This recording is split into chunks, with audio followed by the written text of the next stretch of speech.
against himself. Oh, I love that. Yeah. So he's fighting himself. But I love that picture. But We're anyways, live. yep, perfect. Welcome to the Home Service Expert. I got Michael Bernoff here, and he's an expert in sales training, recruitment, communication, personal growth, and development. Very good at getting in the brain. I've actually gone to a bunch of his stuff. Big fan of yours. The psychology behind everything you do, the words we say, the way we do it, the energy that flows. I've seen you make people get hypnotized. I mean, you're part of the Human Communication Institute, founder and president, and actually I'm certified. I got a certification around here. Yeah, so. You made it. You made it to the weekend. You learned a bunch of great stuff. Yeah, this is gonna be good. This is good. So we were just talking. You're the keynote at Huge. There's going to be like 1,800 people there. Yep. That's going to be really cool. Michael is the president and the founder of Human Communication Institute that specializes in working with people who success depends on communication clarity. He's also a leader in the personal and professional development industry and has worked directly with individuals as well as corporate executives who desire to transform their corporate culture in an ever-changing marketplace. He released his book entitled Average Sucks, Why You Don't Get What You Want and What to Do About It in 2020, and hosts the Average Sucks podcast, a show which features conversations with people of influence that have learned how to create an above average life. The way I usually get started, Mike, is Michael, is jumping into just who you are, how you got started. I've heard the story, just really what you got going on and who you helped throughout the years. I mean, we've done a lot of stuff, so I'll just give you the quick version of it. I know you and I are part of all kinds of masterminds and groups, and the best way I could put this is there's like anytime you're in a group of people, there's the good people good at what you do in service industry. And then there's the people that are not like really good people, but they're still selling a similar product. So what our company does and what we really obsessed with, we got two groups of people. You got the people that my friends and stuff that work for the media, and they work for TikTok, Instagram, they work for Facebook, all this stuff. And they are using the same techniques we are, but they're using them to get your attention, lower your resistance, and increase receptivity. So for 21 years, instead of doing what the addiction experts do, and they get you to go on the journey they do, we teach you how to use your own psychology, your own language and communication to get people's attention, to lower resistance, increase receptivity, whether it's sales or even your communication. I work with UFC fighters, right? Before they walk in the ring. I have a few people that we work with. They cannot get into names because of contracts, but I'm the last voice they hear. And I talk to them for a few minutes before they go in the ring or the octagon or whatever they're going to do. And I get their psyche straight, or it's the company that's needs to rewire how they pitch their IPO that day, or entire sales organizations like the service industry that want the ability to say it in a way that the customer feels safe, comfortable, and has very little resistance to make a quick decision and save a company a whole bunch of time and money. So that's the quick version of what we do. Is we do very cool neuroscience psychology to make you effectively explain what you do better and make more people interested, make things happen. That's a quick version, buddy. Hey, I love it. The neuroscience. It's all about what do they call that? NLP? Yep. I've been studying that since I've been around neurolinguistic programming and psychology. I failed Psych 101 3 times. I was never very good at school, but I charge more than any therapist in the country for what I do.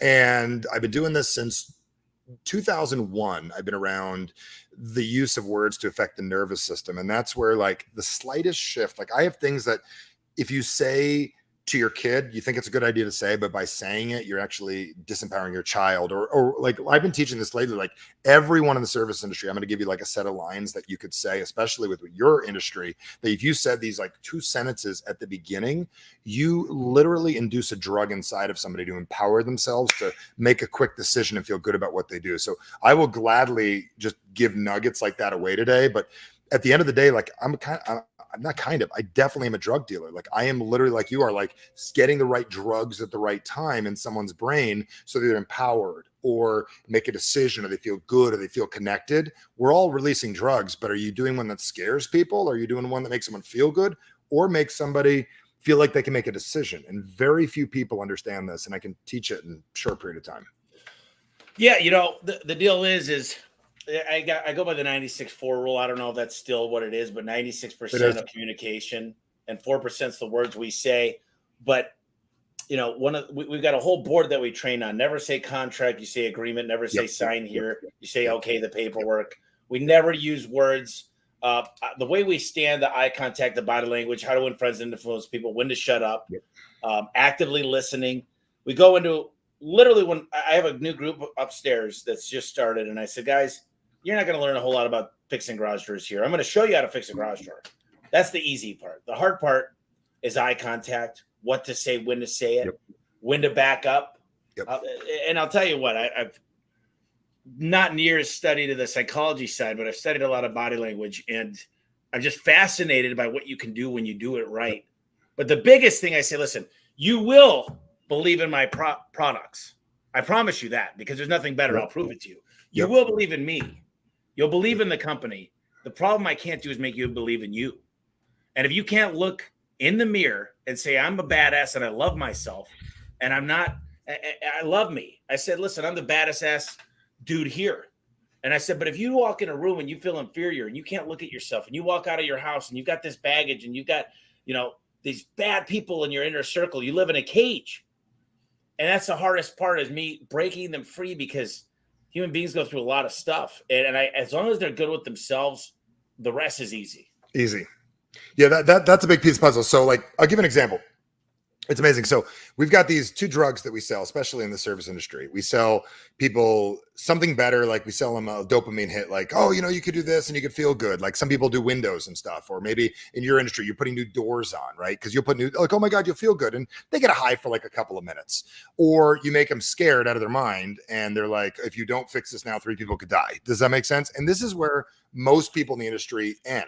It's that middle drug where that's cortisol is fear and dopamine is excitement. It's the serotonin that changes things. So I'm going to throw something out here to everyone watching this right now. If you have children or you've been a child, a lot of people want their parent to say they're proud of them, or you want to tell you might even want to tell your sales team or your crew you're proud of them. There's nothing worse in the world that you can say than I'm proud of you. And I'll explain why in a second.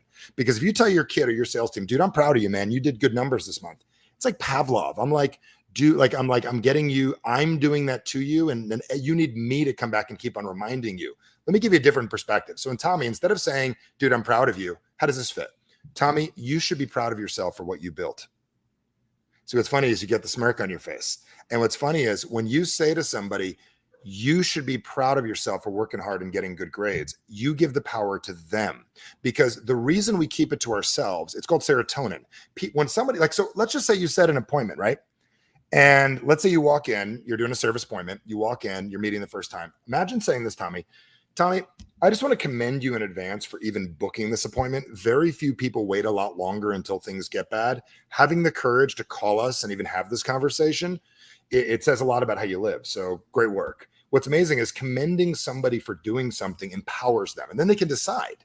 But very few people take an extra second and say, I just want to, commend you in advance for even picking up the courage, having the courage to call a company you've never heard of before. I know we're A1 since day one. Does that make sense? I know we're the first people in the, I know you love hearing that. It's true too. It's great. In the phone book in the old day, I know we're number 1, but having the courage to call a person you don't know to come to your house, very few people, they live with their problems. You picked up the phone. What's amazing is you just empowered them, and you just spoke to them in a way that they wish their mommy and daddy would have talked to them. And what's fascinating is it's the truth, and they feel good. And when they feel good and empowered, they will then take your bid and they will roll with it. They will take your invoice and say, I'll buy that. It's pretty interesting because I try to really, really stack the deck. And if you look what stack the deck meant, it always meant carrying an extra ace. Yep. And I've got about 5 aces on my sleeve at all times. This isn't the shirt for this, but yeah, I'd say you gotta like get in the sleeve here. Yeah. Yeah. But the first thing we do is we text the client automated through Service Titan. It's like a Google Uber-like service where they're at when they're coming. And it texts them a profile. So I'm like, take a cool picture with your family, make sure you look professional, have your dog in there. Awesome. And look, it's almost like a dating, like people laugh, they're like, it's like a dating site. John Smith with the Basset Hound is coming over. Yeah. Yeah. Well, you want to do things that people love dogs, Yeah. And then the second thing is I always tell my guys to call on the way and offer them something. Hey, Mr. Bernoff, listen, Tommy Mello, the garage door guy. I'm here to save the day. Listen, I wanted to let you know I'm stopping at 7-Eleven. It's a hot day here.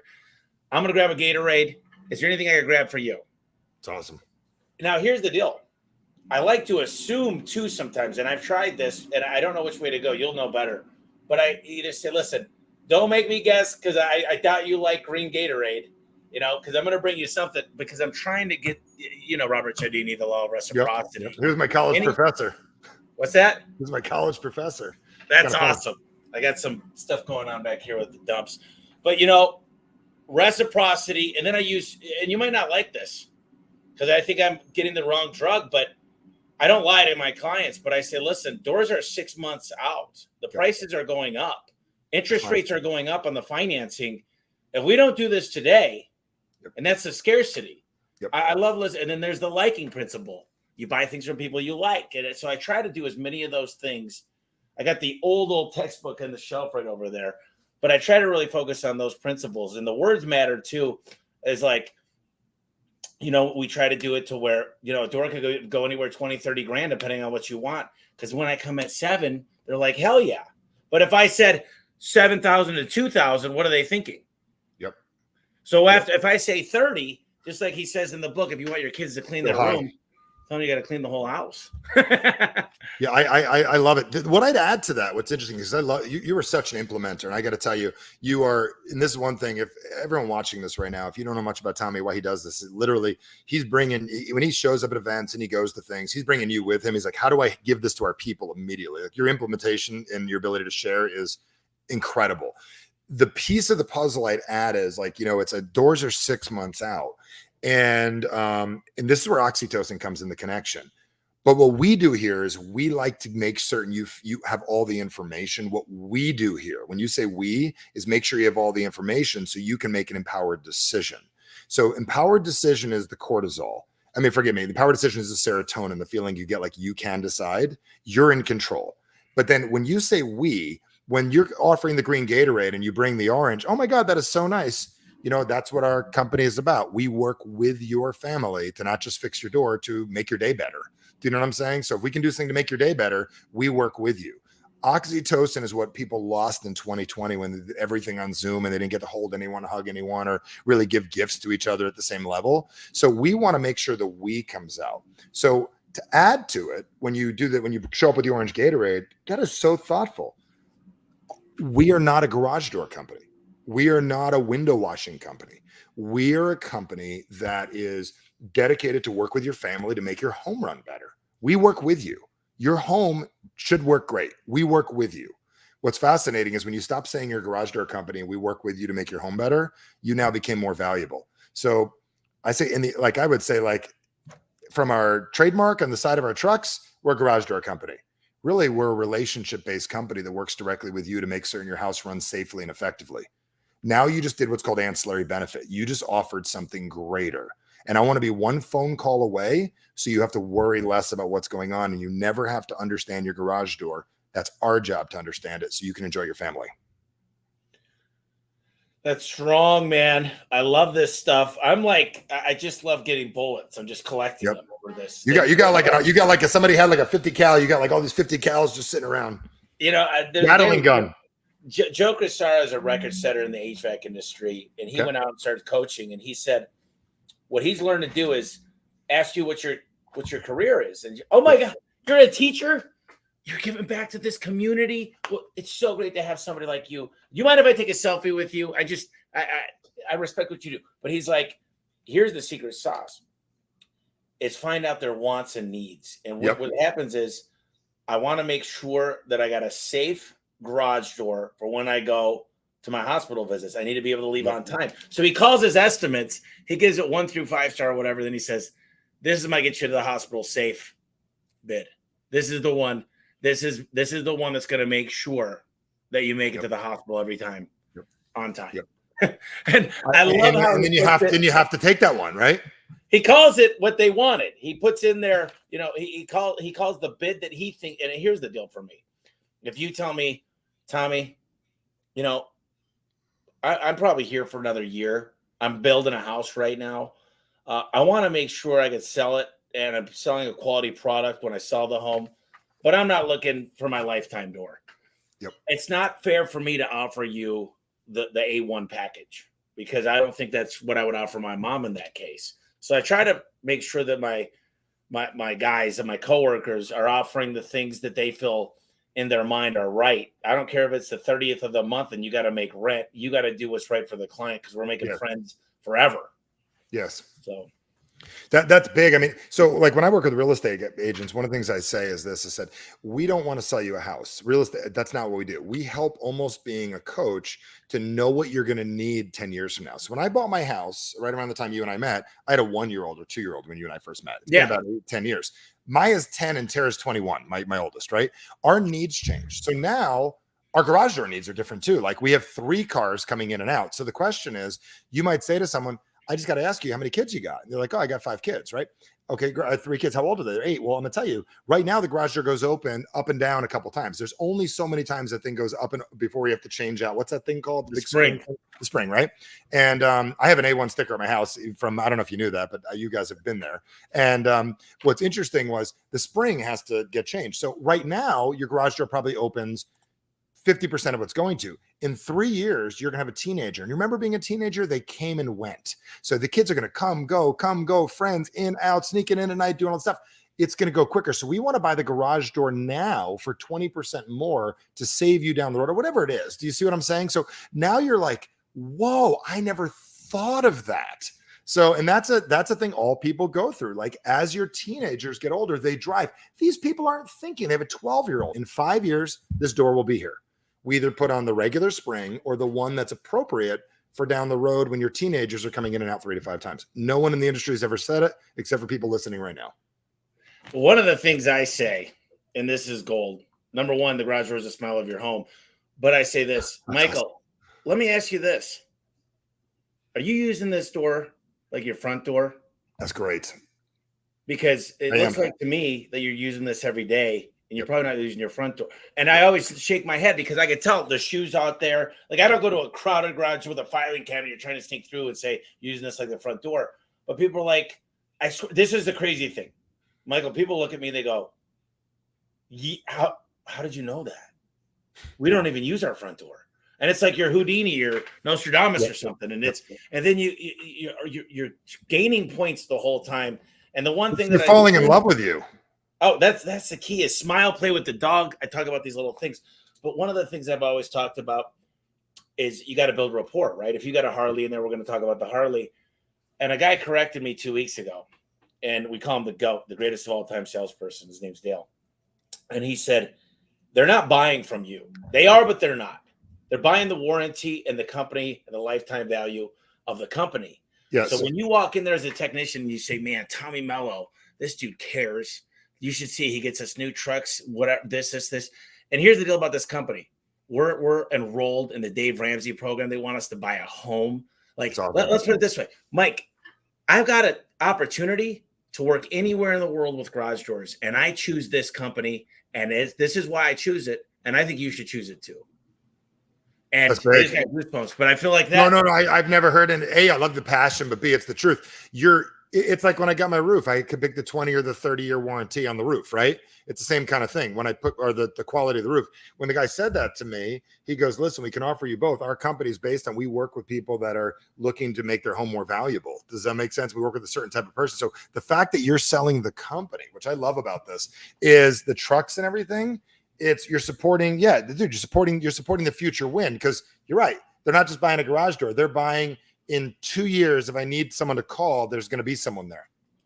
Well, also the background check, drug test. I'm in your home. I'm with your kids in the garage, are going in and out. I mean, it's not as big as a big remodel in your basement or something where they're there for 3 months. But, is the guy safe? Is he on drugs? Is he okay to be around? And one of the things I do, I kind of have this test. I call it the take you out for a beer test. Is would I take you out for a beer? Could we have a good conversation? Because all I do is ask questions that are open-ended. Like, Michael, tell me the last time you were with a colleague and you had a big win.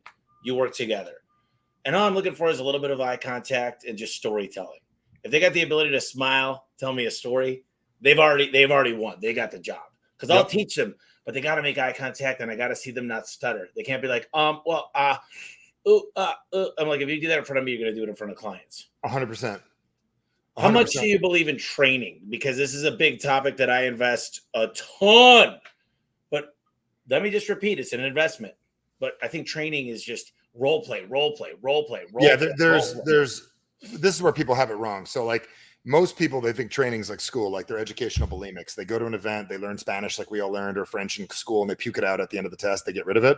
Real training is the application of what you do. It's a role playing. It's role playing and it's using. So I'm less even interested in training. What I'm really interested in is practice being great. Does that make sense? And that is really what I know that you're really doing. So you want to get trained and then you practice it, because training alone, like I say to all people all the time, learning's for losers, implementation's for winners. Because I know a lot of people that you and I know that can tell you everything, but they don't know how to do it themselves. So it isn't training really you're after. Really what you're after is getting better. So I go to these things to get better. So it's how someone actually frames the training. So at the beginning of a training, you're working with your people, you got the ability to say, hey, listen, we're all going to get better in the next hour.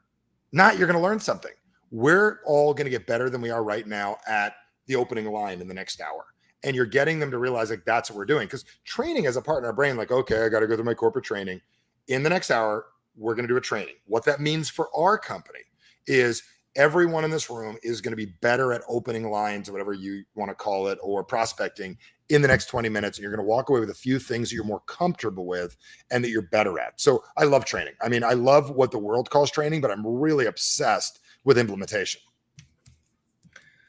Yeah, that's I always make this joke. I say, Michael, I'll tell a bunch of employees, because we used to do this. I'm going to send you a video of how to hit a golf ball 300 yards. And if you can't do it after you watch that video, you're an idiot. You're a failure. Well, the problem is I need you to hit 1,000 balls with me for 2 months. And I need to make sure everything's perfect, and we need to practice, and I need to have you. Now, here's the deal. We're going to start on the driving range, but I need to see that you could do it in a tournament too. Because sometimes you could do it on the driving range, but you can't do it in the tournament. And that's where I really need you succeeding, that it's second nature. We teach you to have no fear. You're not afraid of the crowd. You're all you, and that comes from practice. And then we need to get you practicing. You can practice your speech, and we're going to get you practicing on stage. The first time you go on stage ain't going to be perfect, but we're going to get you better. The training will start happening on stage because I'm going to come out with you to customers' houses. But the one thing I'll tell you this, we don't train our people. I think a lot of people, they're training in the garage full time. You're going to go out there for a week on your own. You're going to go shadow somebody for a week. Then I'm putting you on your own. They're learning on the job how to fix garage doors, how to do pools or whatever you do. My guys know I'm just always perfecting. We're always working on these things. And I can tell you, my buddy owns, you ever heard of Bottle Blonde? Oh, yeah. Yeah. So Les and Diane and my other buddy, Charlie, runs it. And their average table per night is $6,000. Wow. And I said, how in the hell do you do that? He goes, we spend 2 hours a night training our cocktail servers, how to go on social media, how to go for birthdays, exactly how to sell, when they upsell the next bottle, how to get the guys to buy the bottle, how to get the guys interested in the girl. They've got a whole training program that's all bar science, like John Taffer shit. Yep. And so I don't feel bad with all the stuff we do, because we're making good human beings in the process too. Well, that's the thing. When you feel like you can communicate better and you're more effective with people, you feel better about your life. I stumbled into Oregano's one day at like 11 o'clock in the afternoon, like 10 years ago. And the place is packed usually at night and people go there. It's good enough food. It's good. And I went there and they're like talking how to sell what with what. And they're having the same meeting they had every day. Like they were doing it like they were going to the Marines. Hey guys, in 15 minutes, here's what's going to happen. And I asked the lady, do you do this all the time? She goes, every single day. And that's why for 30 freaking years, that restaurant is busy lunch and dinner. And they make certain to go through basics. When they say shrimp scampi, you say that goes great with blank. Does that make sense? And it was annoying. I'm like, I'm watching, not annoying in a bad way. I'm watching this. I'm like, are they really putting this much effort to sell a $9 glass of wine? But a $9 glass of wine times 30 locations times 50 tables is a company that's worth, like when Sam Fox sold his companies, $300-400 million. I mean, that's the same way he runs those restaurants. So it's the same concept. Training but here's the thing. This is what you've done. This is your masterful thing. I'm gonna give you a major win about you is you sell people on the idea of why they'd want the training. And that's the benefit. Like you let people know that this is going to make them better, not we're here just for the job. Like you're helping them become better people and selling them on the training that helps them sell better. So I've seen it. I've seen you do this. It's powerful. Well, we got a dream manager program, and it's really, we put her through a $10,000 course, and her goal is to really figure out dreams. And one of the things, this new class, I said, guys, when I met with one of the biggest home service trainers in the world, he said to me that over 2,000 companies he's analyzed, the one main thing, there's a few of them, but the biggest one was they have a plan. It's detailed. They know how many leads they need. They know what their average ticket needs to be, their conversion rate. They understand their budget. They've made their goal a reality by figuring out what they need to do to get there. So I said, guys, if you do not come to me with less than 100 grand, or I'm going to be very upset with you, because you guys are all six-figure earners. So pick what you need to make, and I want to work with you on building a budget of what you need to do each day, each week, each quarter, each month, each quarter, each year. Because if you don't have any idea how many calls you need to run, and another thing is, I want you guys actively asking for reviews, and don't say, hey, the company loves it when I get a review. Say, my name's Tommy. Did I do a great job for you today? Listen, we got a competition going on. I would love it if you'd leave me a review with my name in it. Yep. I'll leave a review for any person. I don't give a shit about the company. So you got to make it personalized, but that helps them hit revenue goals and recruit people. So we've got all these opportunities to make money in the company, whether it's reviews or recruiting or just your normal work category stuff you do. But I just think without a clear path to understand how you're going to get there incrementally, it's very hard, because most home service people, Michael, they just say, I want to get big and I want to make more money, more profit, and I need more time with family. That's my plan. I'm going to come bust it every day. I'm a firefighter. I'm going to make it happen. And I go, so what are you going to do tomorrow? What's on your schedule? Show me you own your schedule. What are you going to do to work on the business? Yep. And they go, man, I'm just going to be busy. I'm going to go in there and hustle like I always do. It's always growing. I'm a hustler. And they will they'll become a millionaire. I promise you that. They're going to get burned out, though, possibly, too, just hustling instead of becoming more effective. Well, it's not a business. No, it's a job. And if you can't leave your business, I tell you this all the time. If I said, Michael, I'm going to fly you and your family to Hawaii today. We're going for a month. I'm paying for the dolphins. I'm paying for all the liquor, the beer, whatever, the food. We're going to be doing the volcano tours. When you come back in 1 month, what does your business look like? And I'm telling you, there's very few people that say the business is still running perfectly. And that's because they don't have a company. They have a job. Yep. Now you're the head. You are like the guy with your stuff. You've got to be able to teach those courses. I know you've got other people, like your wife that handles a lot of the stuff too, but it's a little bit different. But not a lot of home service companies. And then they get mad that I charge the prices I do. And I say, you can't even, do you work on Christmas? What happens when you go on a 3-day vacation? Do you go out at nights? What happens if something goes wrong and you're not there? And it's frustrating because you go on these Facebook forums and they always complain that this company's charging too much, because there are the companies that are charging a lot of money without an infrastructure.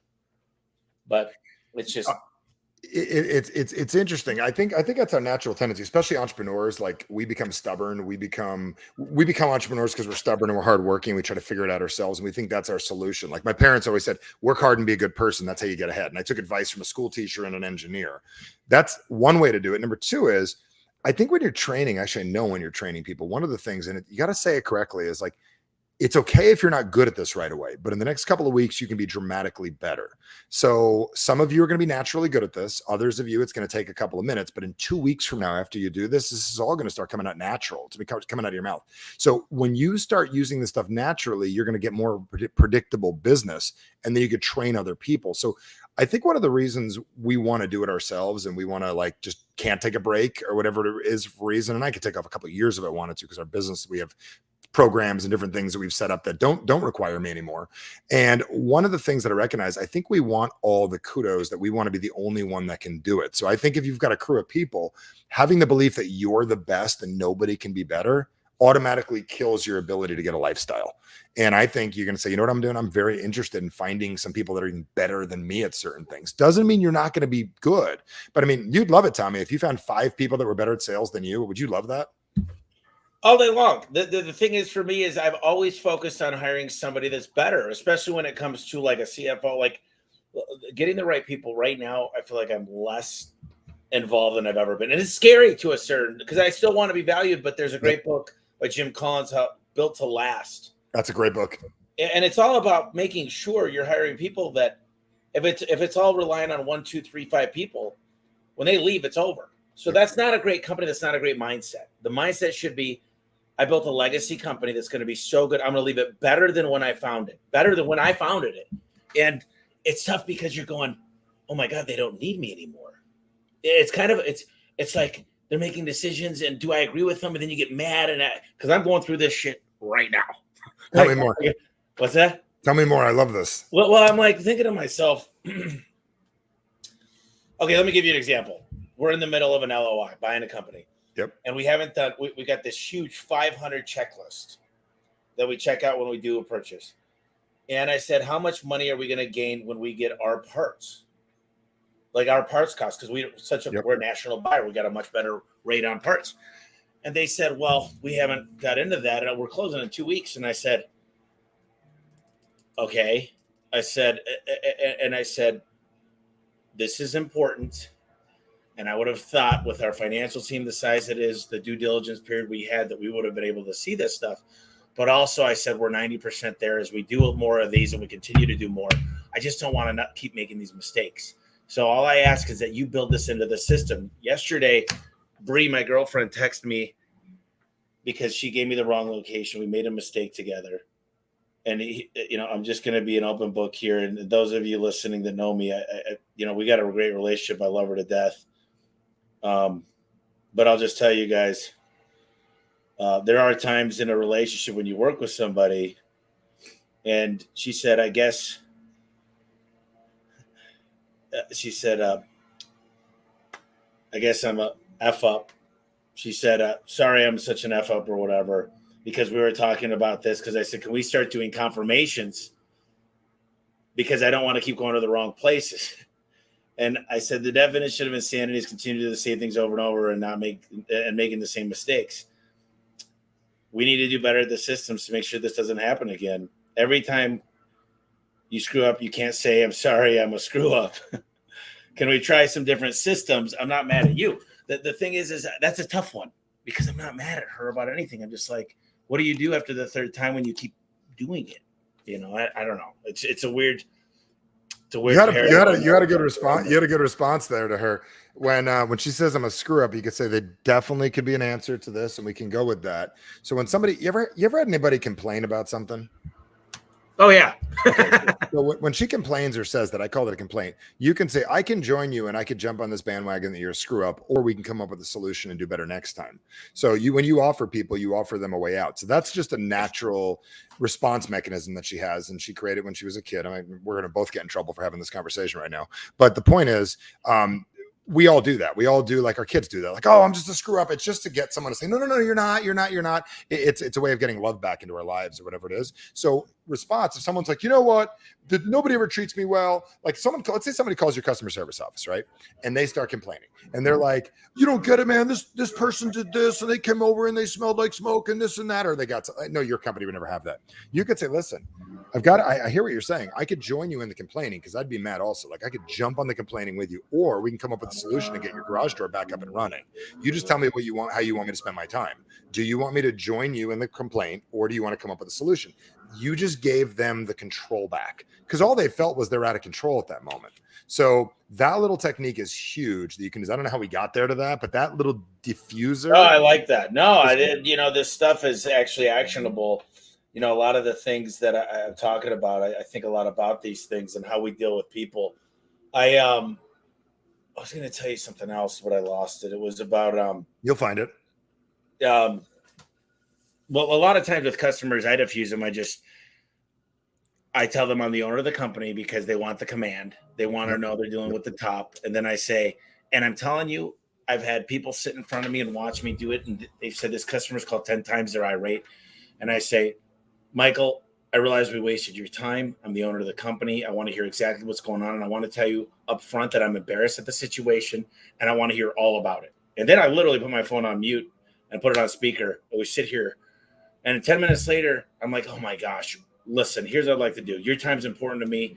I'm sure you probably make $1,000 an hour, but what I'd like to do is if $200 makes sense for the time we've wasted or whatever it is, sometimes it's not money, but I never give them everything. And they say, they couldn't believe that I took the time to listen. They couldn't believe that I took the time to call. Yep. And it's crazy because you could diffuse the situation. But what's funny is a lot of times they want to deal with the owner. Yep. They have to deal with the owner. They feel like the owner's got to know. But one day I was I worked at dealers as women's shoes, And this lady, I'm trying to fit this too small of a shoe on her foot. And I knew it was too small. She knew it was too small. And I'm like, ma'am, your foot, I don't think I'll make it in here. You know, I'll go see if I got a wider shoe.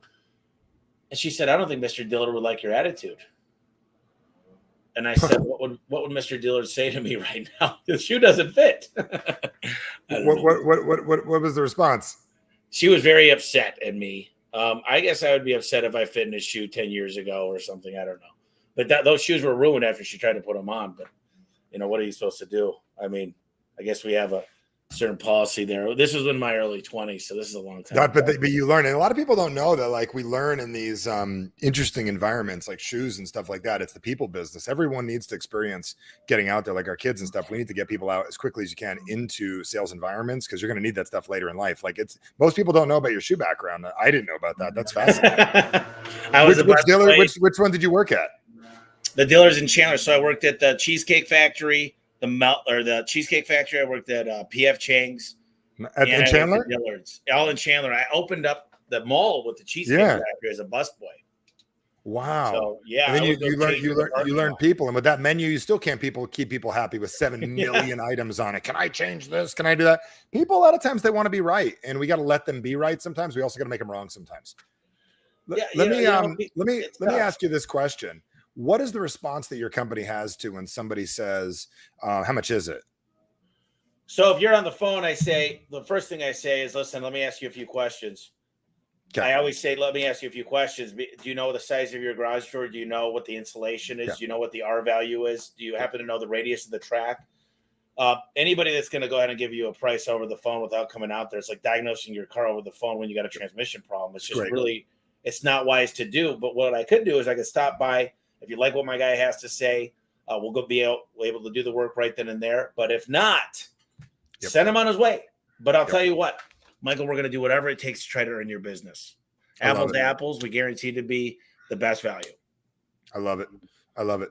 Yeah, the reason I asked that is because you do a version of what we would do. I would say, like, when someone says, how much is it? I always say, wrong question. And the reason I say wrong question is I could just throw a number at you. That's not going to do anything. The real question is, what do you want the garage door to do? Do you know what I'm saying? What kind of garage door do you have? Like, what do you want it to do? So when you say, what do you want it to do? Is, well, I just want it to work again. Okay, well, I can just, you can get a garage door that works. I mean, do you want it to be safe? Do you want it to work? How many times are you coming in and out? How big is it? Like, we're asking the wrong question. So a lot of times we naturally ask questions about price because you weren't expecting this. Now, this is what's fascinating. Let me give you one thing I know that nobody says in the service industry. When someone says that's expensive, here's my favorite thing to say. And I taught this to, I think my friend Aaron, who works in the auto shop business. I believe Aaron as well. Yeah. And Aaron Stokes. And one of the things that is a great guy. And I taught all his guys to say, when someone goes, that's expensive, I say, actually, it's a going rate. It's just unexpected. And I really wish I would have met you 3 years ago and I would have told you to save money away for this garage door, knowing the one you had, but I don't have it. So when you switch the word expensive to unexpected, when someone goes, God, it's expensive, 20 grand for new garage doors. Actually, it's unexpected. Like, if we would have known this 10 years ago, we would have saved the money for it. You would have had it away and it was a known expense. So forgive me that we didn't know each other, but now I do. Let's work on finding a way to make this work. So they're thinking expensive. If you can quickly transfer the word into unexpected, then it feels different inside their brain. I like that. Unexpected. It's unexpected. When someone says that's expensive to me, I say, if I charge you less, would you trust me more? That's good.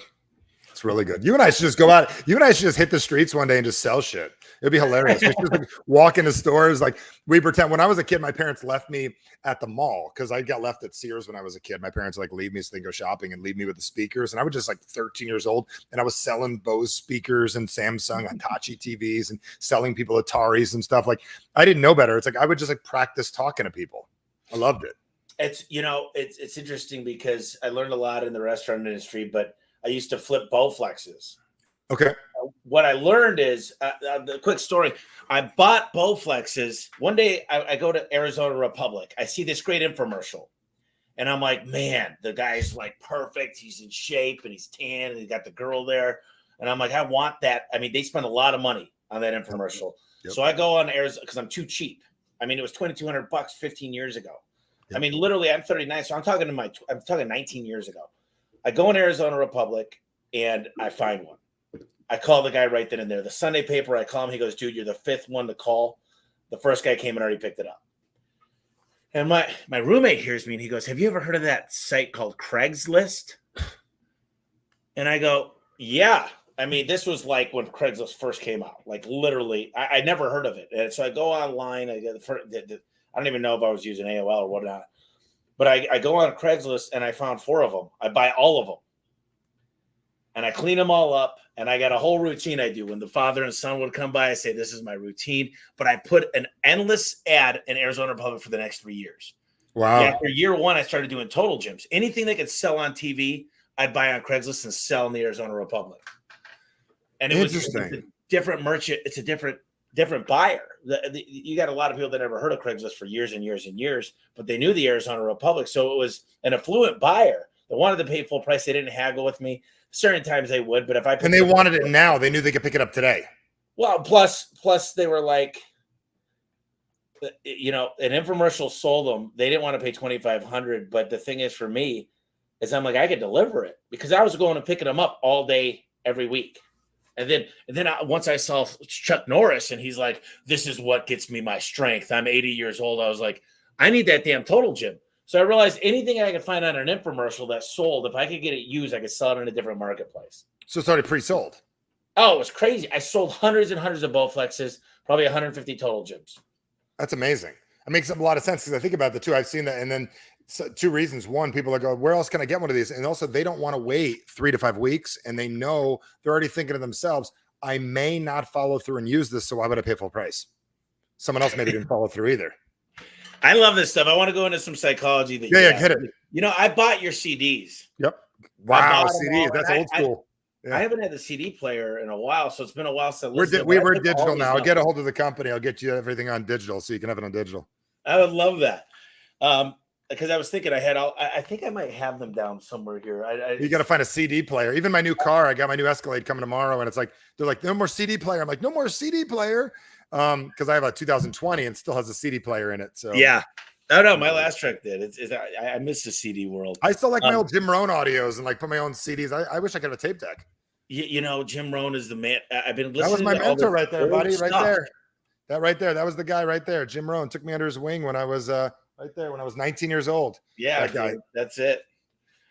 So, can you share with us a few tips on how salespeople can influence a customer to make a huge? You kind of went into this, but a huge purchasing decision. Yeah, so let's so instead of just doing random, let's create a scenario. Anything. If you want to do garage doors or you want to do, I see a guy right here with an electric company. Yeah, create a scenario. I do best in real scenario. Okay, so let's just go through this. So, a lot of times, the biggest things you're going to sell as an electric company, you got the panel. You've got a there's a lot of upgrades you could do on the panel, and I know I'm not as familiar with. I know Mr. HVAC very well, but as far as the costs go, you know, sometimes to switch out all the original lines, you're talking 20, 30 grand. Okay. So let's just use the example of it's a $30,000 sale. And I know a lot of people, here's the problem is most guys that work for me never spend $30,000 on anything. They don't own a house. Okay. And so it's a mind. So that's why I like the monthly payments to offer them, hey, listen, $79 a month or $100 a month. But you go into this $30,000 sale, but it could cause a fire, right? And there's a lot of things that you got to get permits for this stuff. You got to have an inspector come out. There's a lot of things that you go through. So I would start with this. So there's 2 things I would use that are going to help people out. I'm going to give 2 techniques that are very helpful. One is very basic. So I see this guy, Mr. Electric's asking about outsourcing training. I'm just going to give a training piece that everyone can use. So I got this one indirectly. I created years ago, and this is responsible for hundreds of millions of dollar sales for our company and other companies. And this is powerful. So what I would do is I would say very simply, I would say, I think, is Mr. Electric an actual company? Is that a company? Yeah. Okay. So I would say, so how familiar are you, Tommy, with Mr. Electric's very simple 4-step process? And the reason I would say, how familiar are you with the 4-step process is when 3 things are true, the 4th is automatically true. I'm not going to get into the details of that, but if I told you, hey, Tesla stock's going to go up today and it went up 20% today, you'd probably listen to the next thing I said. I said, hey, when you make a right turn on Apache today in Mesa, you're going to see a fire. And if you saw it, then I tell you, hey, by the way, there's going to be an announcement tomorrow that Michael Jackson came back from the dead. And let's say all 3 of these things came true. the fourth would automatically, you would trust me after that. Because when three things are true, the fourth is automatically true. So the reason I create a 4-step process is to build a connection with somebody, but also to show proof of concept of what happened. So I would say, so how familiar are you with Mr. Electric's very, very simple 4-step process? What are most people going to say, Tommy? I'm not sure exactly what it is. Could I just take 30 seconds and tell you the process so you know how this whole thing works? You bet. Let's go through it.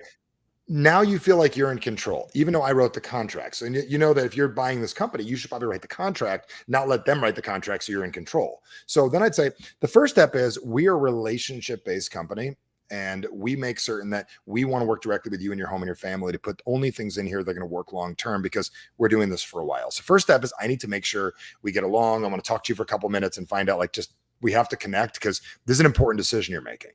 Step 2, is it okay if I move to step 2?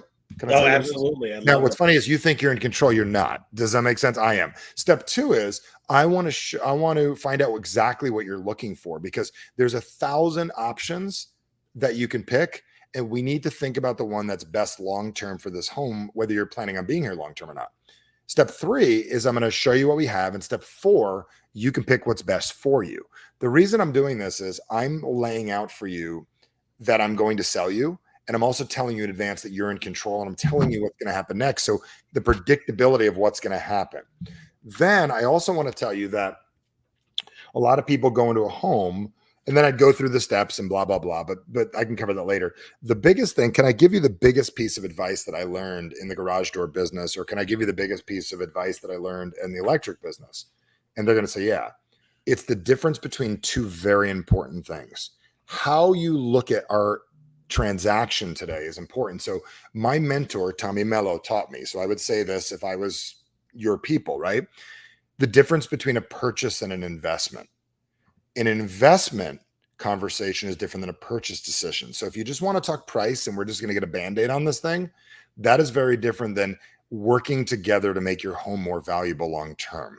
Do you see what I'm saying? So an investment is one conversation, a purchase is another. So it's what's powerful about this is when I tell you that we can put in a brand new air conditioning unit, we just raise the value of your home. You're investing in the future sale of this home because you don't want to fix this thing 5 days prior to it. So when I educate you, can I give you some advice that I got from my mentor, Tommy, or from the owner of our company, Tommy Mello? And they would say, yeah, that'd be great. What do you have? Well, Tommy teaches all of us for our own homes to understand the difference between a purchase and an investment. If you purchase something that fixes your current problem, like a Starbucks coffee, you get a 45-minute high. An investment is something that 5, 10, 15, 20 years from now has raised the value of something. So then what you're doing is when you tell them the price that's $30,000, the way we got to know, are you buying something or are we investing in making your property more valuable? If all they're worried about is buying something, we're not here to convert that person today. That's not that conversation. They don't have the access to the money. It's a different thing. But for the appropriate person, the investment conversation, here's a chance for you to tell you that your home is probably one of the greatest investments you're going to make in your lifetime. Do you know that if this looks attractive to somebody else, this could be worth $50,000 to $100,000 to $200,000 down the road extra to you? So that's how I would layer that. Those are little techniques that I would use. But the 4-step process, I think that's genius. Yep. I love that process. Obviously, people on the podcast do. One of the things that we realize, Michael, is when we get somebody pre-financed, we walk in and we say, hey, Michael, listen, a lot of our clients are taking advantage of our killer promotions right now. Yep.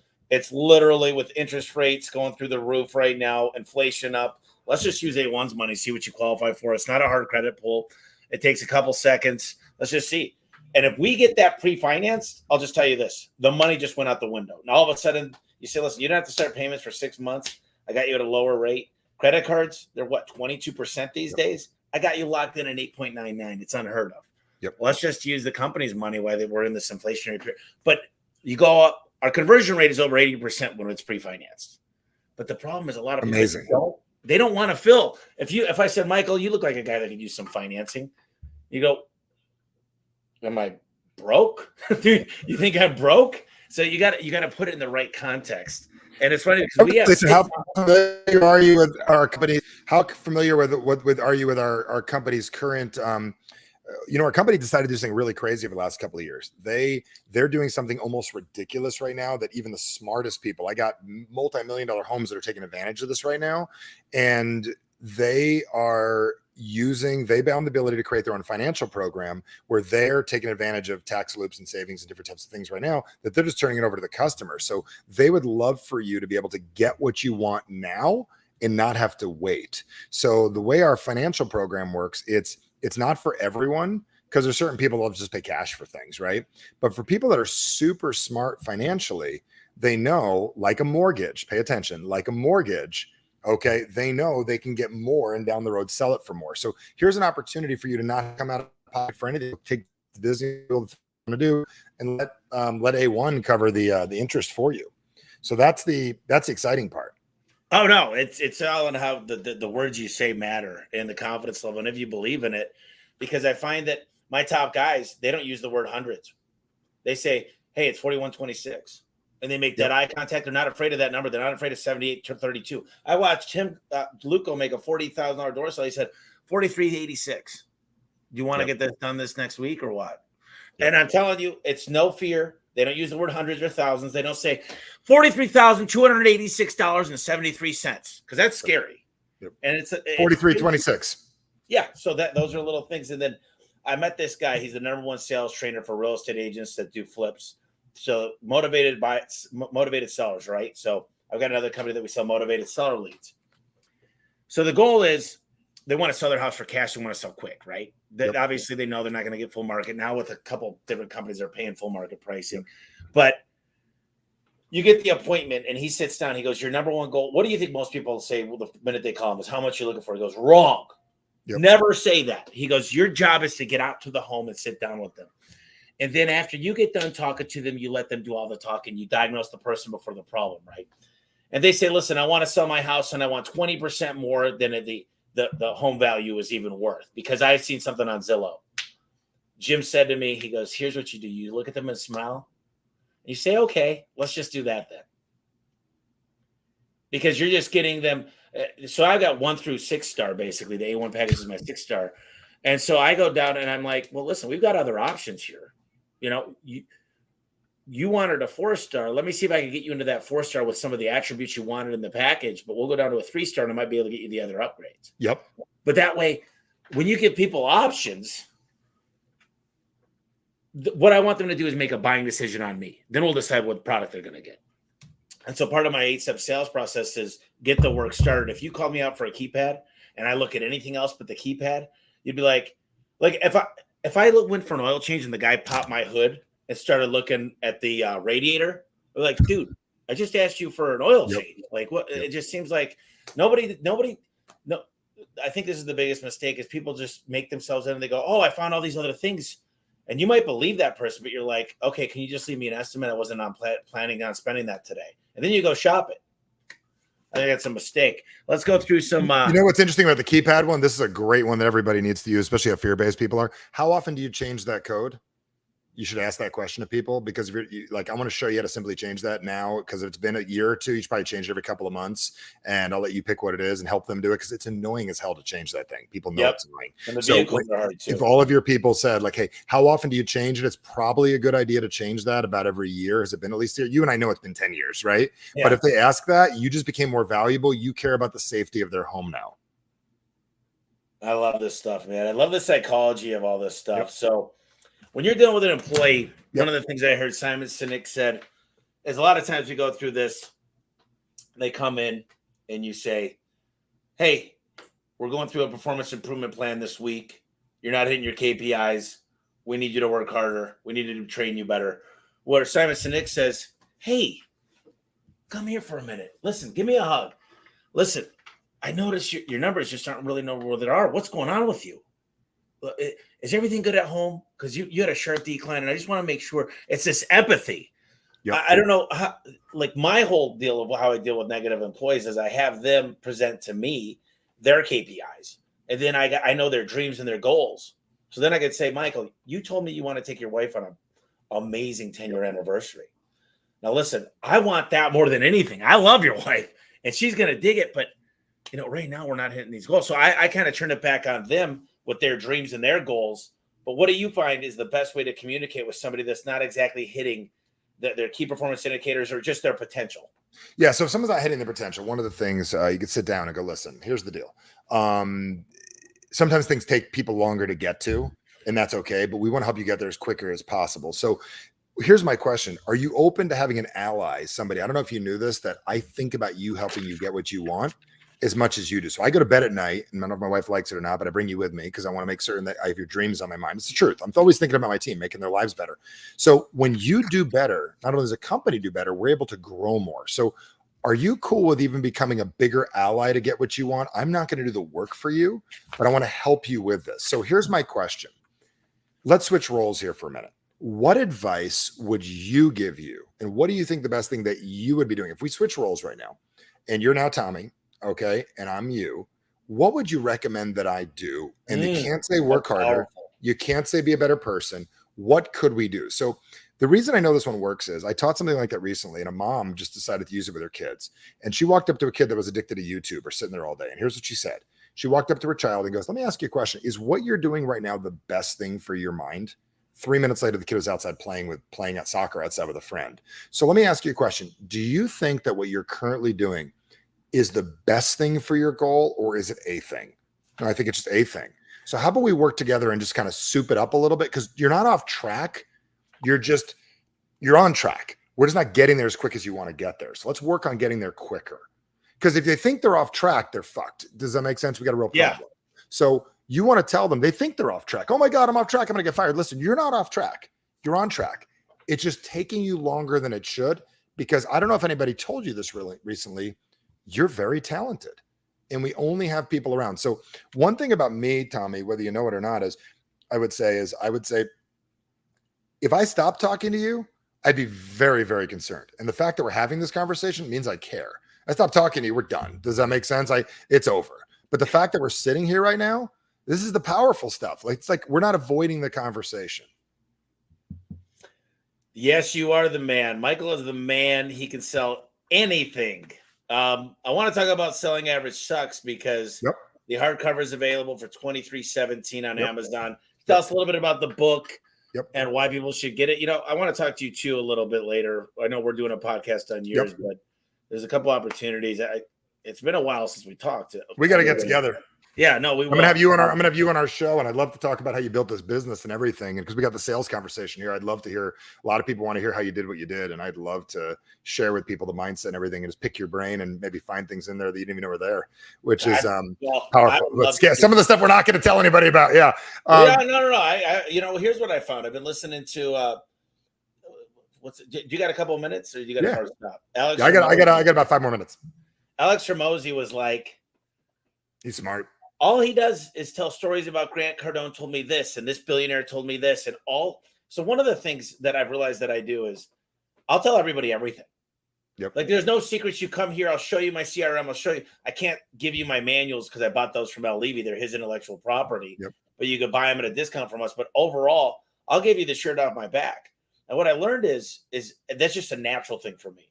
But I would listen to Alex, and he got like 200,000 hits on 1 hour thing he did, because he's just sitting there saying, this billionaire told me this. Grant Cardone told me this, you know, Dean Graziato showed me, and he's paying all these things. And I love that, because that's all I do is I listen to a book, and I'm like, I happen to be an avid reader, and I'm like, this book, Visual Sell, told me exactly how to do this. And this book told me this. And so I get it a little bit differently. I've trained with you, and I love to share things, because I've learned too is it's hard for people to implement, and that's I think what you've realized. That's what we figured out. So like when I work with companies like yours, one of the biggest things we do, I was doing the Zoom earlier today where the lady that has a mastermind, a group, and a community, and she said, what I love working with you, Michael, and our friend Kent Clothier, you know Kent through Kent's one of my dear friends. For a decade I've worked with Kent's people, because Kent teaches some of the greatest real estate stuff in the world, but if people don't take action, nothing happens. So I get people to learn how to trigger themselves and sell themselves into doing things, so they actually can listen to Tommy, they can listen to people. So you mentioned a minute ago with the Average Sucks book, you get it on Amazon if you want. You can get it on averagesucks.com. I think we're giving away a bunch of audios with it. If you get it there, I'd recommend you get it there. Or you can get it on Amazon, doesn't matter, whatever you choose. I wrote it for people with ADD like me, so it can actually be read. But here's what the book does. It's not about being better than others. It's about that feeling we get inside, which every one of us runs into. And it's about the average, our own average. It's our own. We make the same amount of sales every month. We have the same amount of intimacy every month. We weigh about the same. How to literally change your personal average, because your actual average will never make you happy if you want more. So Tommy has an average for 2022, but that's not going to make Tommy happy. So I'm 6'6". If I play my life like 5'5", it's okay if I am 5'5", but I'm 6'6". I got to play 6'6", the full version of me, right? So the point is, what average sucks is about is that feeling and getting you to understand how to actually have the courage to. People admire earlier. You talked about your girl, like how we talk and how we're open about talking about this kind of stuff. Some people wish they could be that way with a significant other. That's not fear anyway. Fear is a bullshit concept. That is your average, your old identity holding you back. So it is the easiest read in the world. It's powerful, and it's going to piss you off a little bit in a way, because you're going to say, I wish I would have known this when I was 5 and I would have lived my life differently. You're better off saying, hey, I'm 50 now. At least I know it now. And not me 50. I'm not 50 yet, but you know what I'm saying? The purpose is, that's the purpose of it all. So I highly recommend it to everyone. And funny thing is, if you have it on your nightstand and in your car, because average sucks, you can't be a loser. It's impossible. No, it's I see Kenyon all the time. Every time I see him, he's got an average sucks shirt. Yep. So no, this is great, man. I really appreciate it. If someone wants to get a hold of you, how do they do that? You could just get a hold of us through the company. You can just send me an email. You can send it to what would you send to Mike, MIKE at michaelbernoff.com. Real easy. Mike at michaelbernoff.com. I'll send it to my team, and we have a process for that, obviously, right? I definitely recommend check Michael sold. I'm buying the Average Sucks limited edition box. Yeah, you should, Cody. You're gonna, dude, when you see that box, let me tell you something, buddy. You are gonna steal that idea for your company. When you open that thing, it's impossible not to tag and show everybody online what you got. It's a shock and awe. Dan Kennedy would have drool over that thing, or Frank Kern, or anybody we know, because when you open it, it buys people into the agenda. It's awesome. It's pretty badass. Something like this is what I'm sending to. Does it start playing a video?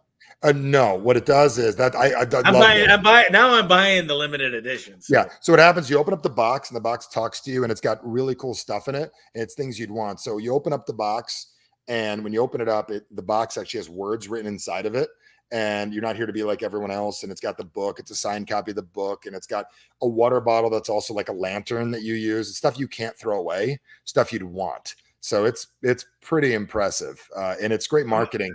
I had the company that we bought the boxes from, they loved it so much, the box they made, and they sell hundreds of millions of boxes a year. They actually featured our box, which is super cool. And we're not as large a company as Costco and stuff that they make stuff for. So check it out. It's right there in the upper right-hand corner. Average Sucks t-shirt, limited edition box. It's right there. There's at the top. Okay. Let's just go through last couple questions. If you had a few books that changed your life, is there any books that, not the E-Myth Revisited, pitch anything. You're a Pitch Anything? Yeah. Pitch Anything. Pitch Anything's really good. I love Pitch Anything.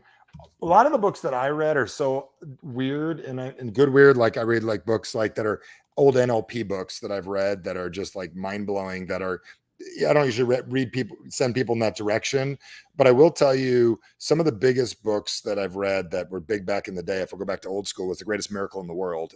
That book by Og Mandino, not The Greatest Salesman, but The Greatest Miracle. That's one of those that woke me up in a big way, because it got me to realize that people are living without a hope, a prayer, and a dream. And our job in life is to wake people up. Oh, I believe one of the best books you can get is Our Happy Chemicals. And I believe it's called Our Happy Chemicals. And it explains how we use the different drugs in our brain. Have you read that, Tommy? No. I believe it's called that. I love it. And it explains how to use them. I believe it's called Our Happy Chemicals or Our Happy Brain or something like that. Let me grab that, because I've read that like 10 times. You're still using Infusionsoft? Holy crap. What's that? Yeah, we still use Infusion. We've got a full-time expert on it, so it's great. Did you use it for a while? I haven't used it in a long time. Right now we've moved to HubSpot, and then there's a couple other things. I've used Salesforce in the past, but the one that's really come out, it's called what the heck's the name of that? It's Habits of a Happy Brain is the new book. Habits of a Happy Brain. Dude, get it. It's the rebrand of it. You're going to be amazed. It is incredible. Retrain your brain for boost your dopamine, serotonin, oxytocin. And it's going to blow your mind. That one right there is like, boom. I'll tell you what, I'm going to close it out with this. I'm going to buy the book. Oh, I just finished yours. I got the nice kit one. Awesome. We talked about a lot of things, Yep. and I'll let you close us out. Maybe we didn't hit something. Maybe there's something you think the audience should hear, they need to hear. But let's just have you close us out with something that's inspiring and gets them to take some action. So this is the biggest thing that we're dealing with in life.